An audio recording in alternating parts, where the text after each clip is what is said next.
안녕하세요. 삼성선물에서 경제분석하는 최서영 연구원입니다. 2월 4주차 주간 글로벌 이슈 분석 말씀드리겠습니다. 코로나 사태가 중국 이외의 지역들 일부에서 2차 확산기를 맞았습니다. 그래서 사태 진정 가능성을 미리 반영하던 글로벌 증시는 다시 하락 뉴스에 민감하게 반응하기 시작했는데요. 특히 한국은 중국 경기에 크게 노출된 국가로 분류가 되던 와중에 내부 지역 감염까지 확인되면서 증시 하락 압력이 상대적으로 컸습니다. 하지만 중국 증시는 지난주에 나홀로 급등 마감했었는데요. 중국 내에서의 코로나 사태는 지난 2월 초중순쯤을 기점으로 확산세가 정점을 지났다는 인식이 높은 와중에 인민은행이 여러 정책금리들 인하를 단행하면서 경기 부양 기대가 높아졌기 때문입니다. 또 인민은행은 기업들의 자금 조달 마찰을 최소화시키기 위해서 추가 조치를 강구할 것이다 라고 밝히기도 했습니다.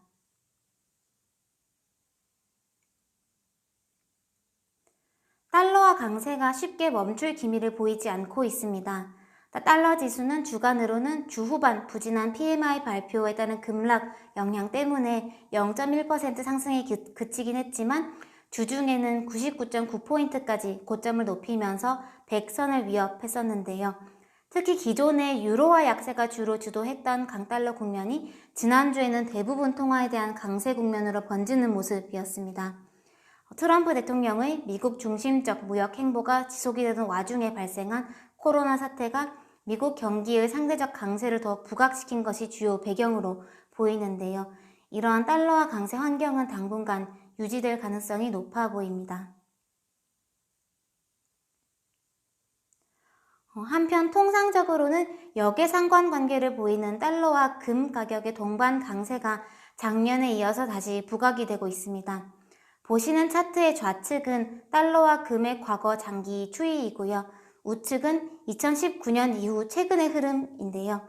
미국 자산에 대한 선호도가 최근 강달러 압력으로 작용하고 있지만 동시에 글로벌 안전자산 선호 심리와 연준을 비롯한 글로벌 중앙은행들의 추가 금리 인하 전망 강화 등이 실질 금리를 낮추면서 금 가격 상승을 야기하고 있는 것으로 보입니다.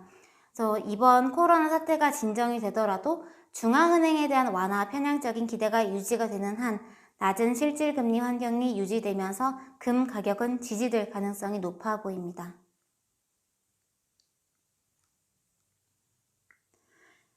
코로나 사태가 실물 경기에 미친 영향력이 아직 제대로 파악되지 못한 와중에 중국 이외의 지역들에서 2차 확산이 재개되면서 단기 시장 대응이 상당히 어려운 국면으로 진입했습니다. 당분간은 하락 뉴스에 대한 민감도도 이전보다 좀 높아질 것으로 보이는데요. 다만 여전히 시장을 지탱하고 있는 근거는 각국 부양책에 대한 기대 그리고 경기의 V자 반등 기대입니다. 지금까지 경기 V자 반등 기대가 높았던 근거는 크게 두 가지인데요. 첫째는 과거의 사스나 메르스 사태 당시 반등의 학습 효과이고 둘째는 이번 사태가 글로벌 경기 사이클이 반등을 보이기 시작하던 시점에 발생했던 만큼 경기 체력이 좀 잘 버텨줄 것이다 라는 기대 두 가지입니다.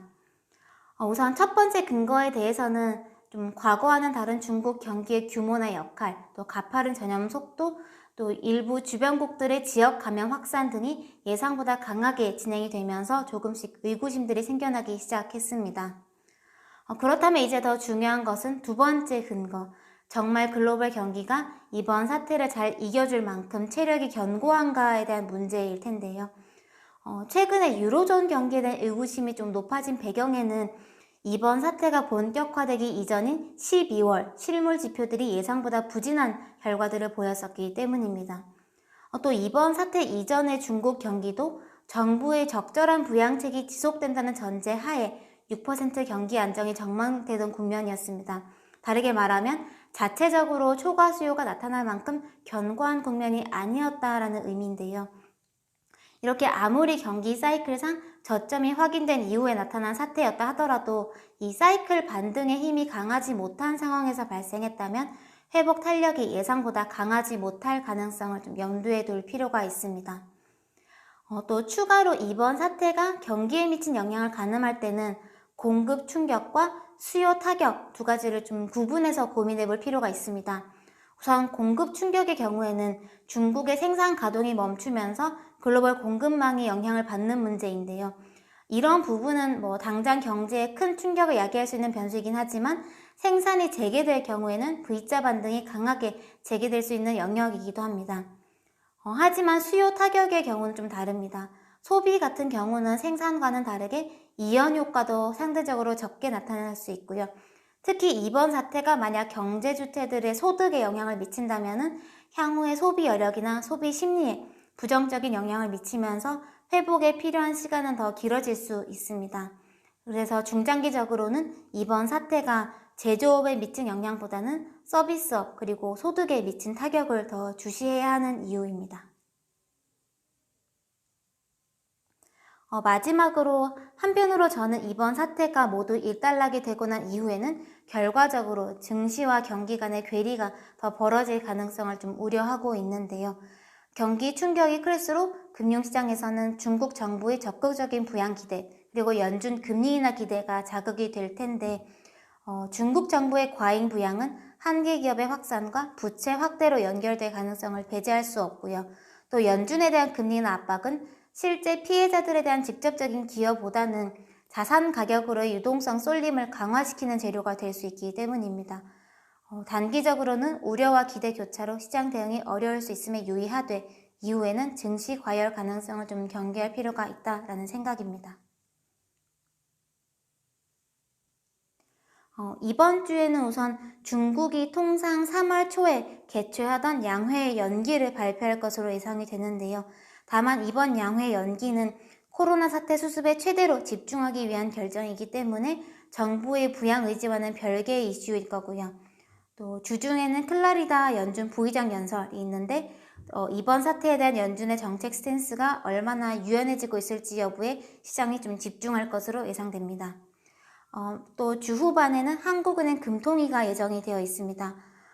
현재 한국의 코로나 사태가 급박하게 진행이 되면서 금리 인하 시점에 대한 컨센서스가 쉽게 잡히지 못하는 상황인데요.